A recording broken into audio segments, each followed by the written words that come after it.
구하산 불교협회에서는 그들이 추앙하고 경배드리는 지장보살 신라승 김교각을 이렇게 설명하고 있다.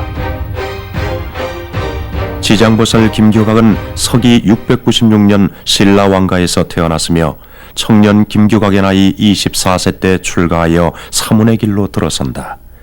그는 신라를 떠나 신견이라 불리워지는 개 한 마리를 데리고 거친 황해바다를 건너 당시 당나라였던 중국으로 오게 된다. 중국 대륙 여러 곳을 사문의 몸으로 유랑한 나머지 구하산에 이르러 마침내 성자는 자신의 앉을 자리를 찾게 된 것이다. 성자는 동굴에서 수도하던 중 대부호 민양화로부터 가사로 덮을 만한 땅 한 떼기를 희사받게 된다. 구하산을 향해 가사를 던지자 가사 한 조각이 온 구하산을 다 덮어버리는 신통이 일어난다. 그 후 성자의 법력이 온 세상에 알려지게 된다. 그렇지만 성자는 여전히 촉은 목피로 동굴에 앉아 수도에 전념하였다. 또한 시주받은 구하산 땅을 마을 사람들과 힘을 모아 절터를 다져 불사를 일으키는 데 정성을 다하였다. 마침내 성자는 화성사를 건립하게 되고 황제로부터 편액을 하사받게 된다. 어느 날 조국 신라로부터 외삼촌의 방문을 받게 된다. 외삼촌은 성자에게 신라로 돌아갈 것을 간절히 얘기하지만 끝내 성자는 외삼촌의 청을 거절하고 외삼촌마저 성자에게 교화되어 구하산에서 일생을 마치게 된다. 서기 794년 성자 김교각의 세수 99세 음력 7월 30일 신라의 부모로부터 받은 인간의 몸을 벗어버리고 영원한 열반에 들게 된다. 그 후 3년이 지난 서기 797년 성자의 시신을 보관한 옹관을 열어보니 부패했어야 할 육신은 살아서의 모습 그대로였으며 성자의 몸에서 풍기는 향기는 구하산 99봉을 온통 덮었다고 한다. 성자는 지장육신보살로서 중생들 곁에 다시 환생하였던 것이다.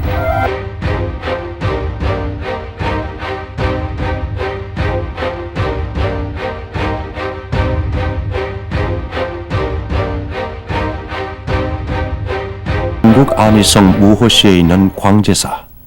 1200여 년 전 대원본전 지장보살 마하살의 화신으로 우리 곁에 오셨던 신라승 김교각이 거처하였다. 그 옛날 바람에 찢기고 비에 젖은 무명장삼 펄럭이며 찾아온 성자의 걸망에는 무엇이 있었을까? 무슨 생각으로 찾아왔을까? 불행하게도 한국에는 성자에 대한 기록이 남아있지 않다.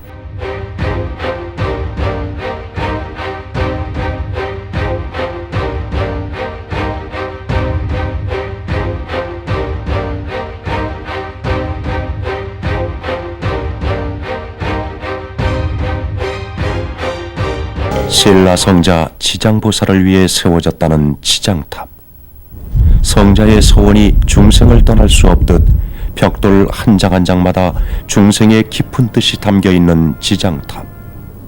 중생의 고통에 귀 기울이며 묵묵히 서 있는 이 탑은 성자가 성도한 후 지금으로부터 960여 년 전 성자의 제자들과 신도들에 의해 지장보살의 높은 뜻을 영원히 기리기 위해 세워졌다.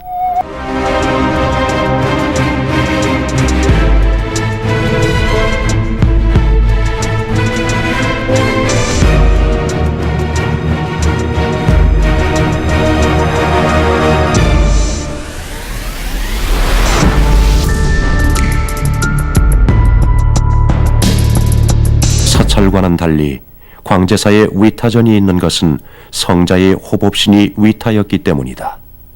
그러나 이곳 광제사를 떠나 구하산 말년에는 성자의 호법신이 도교의 신선 영관으로 바뀐다.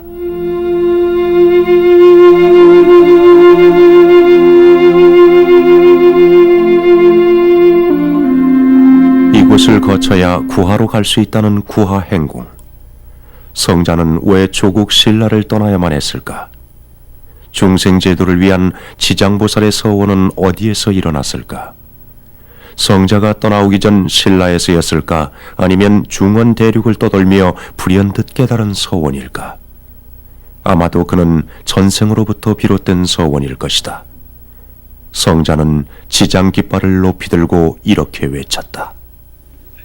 중생을 다 제도하고 부처를 이루겠다.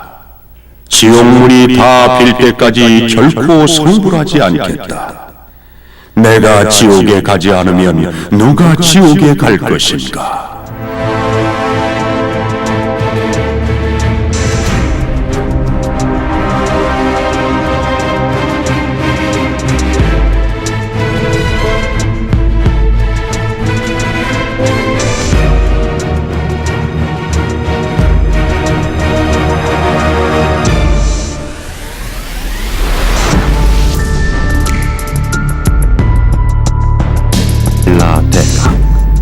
이곳 중국인들이 우리의 성자를 이토록 가슴 깊이 끌어안고 있는 이유는 무엇일까?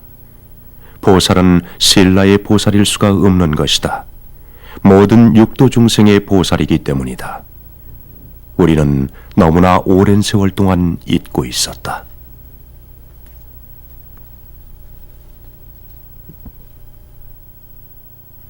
이곳 사람들은 우리의 성자 김교각 스님을 지장왕 또는 김지장, 김지장왕 보살이라 부른다.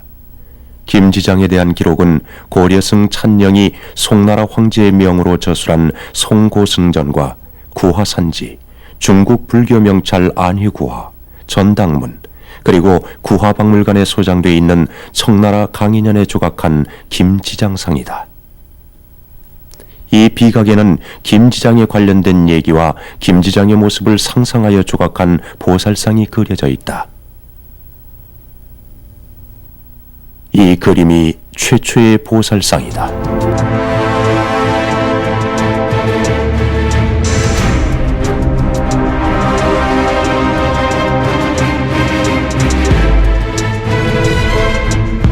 비문을 살펴보면 석지장의 성은 김씨며 신라국왕의 지속이라 새겨져 있다.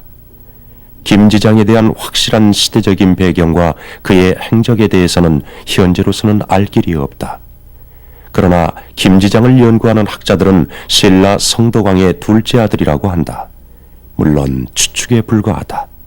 중요한 것은 신라인이라는 것이며 그가 지장보살의 화신이었다는 것이다.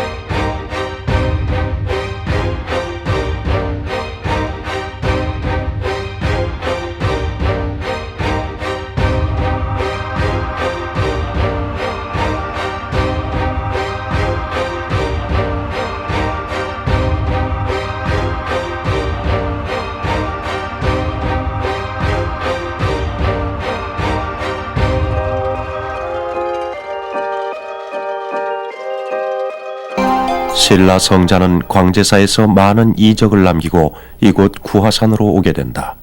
구화산 방장스님 석인덕은 김지장에 대해서 다음과 같이 얘기한다.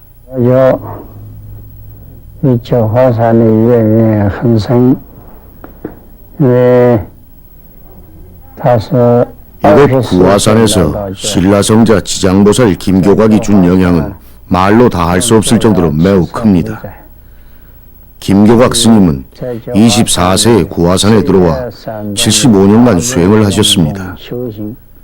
토굴 속에서 75년간 수행한다는 것은 매우 어려운 일이죠. 야생 열매와 풀뿌리를 먹으며 각고의 수행을 하였고 마침내 성자께서는 지장보살이 되신 것입니다.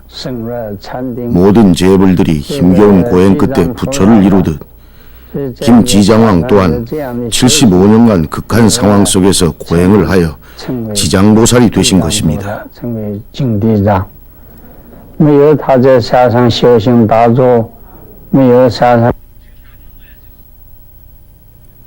무불시대의 메시아, 대원본전 지장보살 마하살로서 중생의 곁에 왔던 김교각은 신라 경주에서 태어나 청년의 나이 24세 때 신견이라는 개 한 마리와 낡은 무명장삼 속에 육신을 감싸고 집신 신고 당시 당나라였던 중국으로 건너왔다.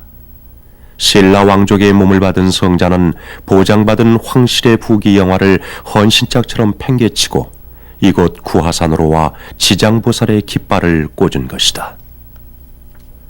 그 깃발은 1000년이 지난 지금도 힘차게 펄럭이고 있으니 성자의 대원은 끝이 없다. 성자의 세수 99세, 서기 794년, 자신이 창건한 구하산 화성사에서 여러 제자들을 모아 설법을 마친 후 조용히 앉아 인간의 몸을 벗어버리고 대원 본尊의 모습으로 안개처럼 떠나버렸다. 그날은 음력 7월 30일, 입적한 후 3년이 지난 서기 797년 등신불로 다시 환생하셨으니 중생을 떠나지 못하는 지장보살의 원력이 천근의 무게로 다가온다. 신라 왕가의 몸을 빌어 우리 곁에 왔던 지장보살 김교각, 1200여 년이 지난 지금도 무법시대의 메시아로서 중생들을 향해 법문을 설하고 계시는 것이다.